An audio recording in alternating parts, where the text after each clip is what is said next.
It's ClipperBlog Live, playoff preview edition. Andrew Hahn here with Charlie Widows. Charlie, let's talk a little bit about the Clippers. There's this old adage you hear in professional sports: if you haven't been there, you can't win it. If you haven't been to the playoffs, you can't win a series. Do you think that applies to the Clippers?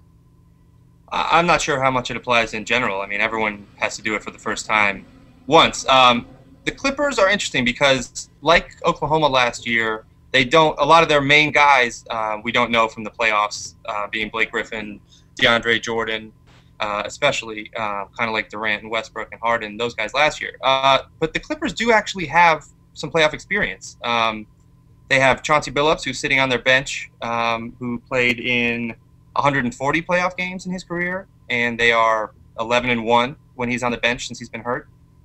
They've got Caron Butler, who's played 31 games. Kenyon Martin's played playoff games. Kenyon Martin, has played 89 playoff games. Reggie Evans has played in 27. Mo Williams has played 30. Even Bobby Simmons has played in 5 games. So that's a bunch of guys who were at least regular season rotation guys, and they've all been there. Plus, I don't think we have to talk about, we will more, but what Chris Paul's done in the playoffs.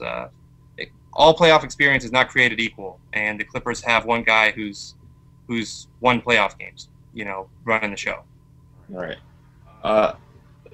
Memphis, on the other hand, had that stunning first-round upset against San Antonio last year, and they go into the postseason this year winning 6 in a row.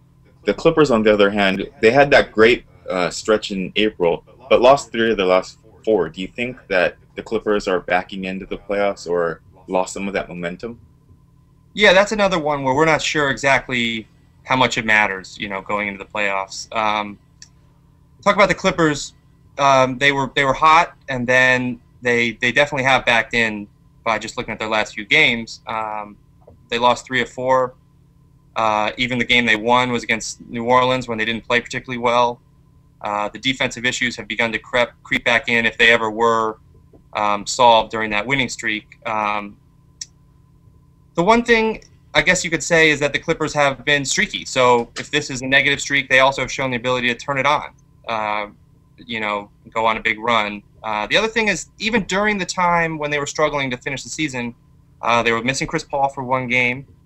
And there have been some positive signs as well. Rennie Foy has been, he's bounced back immediately after having struggles, unlike in the past. And Blake Griffin has perhaps had his best 2 games offensively as a pro in the last 2 games of the season. Against, all-world defenders Josh Smith and Tyson Chandler, he shot a combined 76% in the last 2 games, going for 36 and then 29 points. So, maybe as a team, the momentum, you could say, isn't there, but there are certain individuals who can definitely carry it. Yeah, I guess you could say that if Blake Griffin has momentum, then that's probably the most important thing for the Clippers. Right. Going back to Chris Paul for a second, you had mentioned that he sat out that last game against New York because of the groin that he had pulled in Atlanta. After seeing those freak injuries to Derrick Rose and Iman Shumpert yesterday, do you feel a little bit more comfortable about the training staff being cautious with Chris Paul's injury? Sure, yeah. On one hand, they could have had home court advantage probably if he had played against the Knicks. Who knows? But so we'll see about that. I know that Nick Flint has said that in the past the 4-5 matchup doesn't really hinge too much on home court, but every series is different. And if the Clippers might have had a home court advantage here, that could probably have given them an edge. On the other hand, it's also basketball where one bounce unpredictably can change anything for someone who's completely healthy. So obviously Chris Paul is the factor in this series. So whatever, if he is healthy and if it does have something to do with sitting out in New York, that works. All right.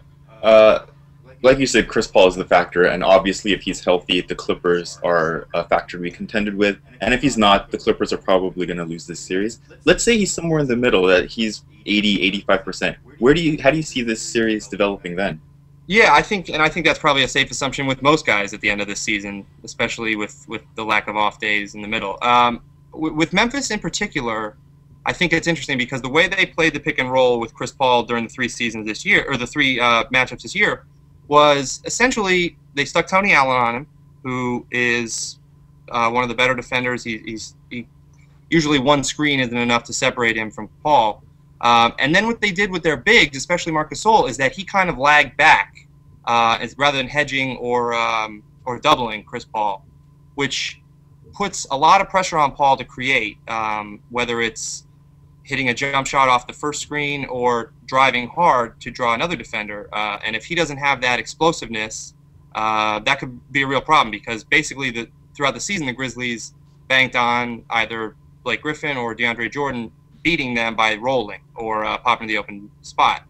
Now, if Blake Griffin is still hitting his mid-range shots like he has the last few games, that'll change things. But with Chris Paul, it's going to be obviously a lot's going to be on him to create, and with Tony Allen and the way that they defend the pick and roll, we'll see about that. Okay, Charlie Widows, thanks for hanging out. Thanks, Andrew.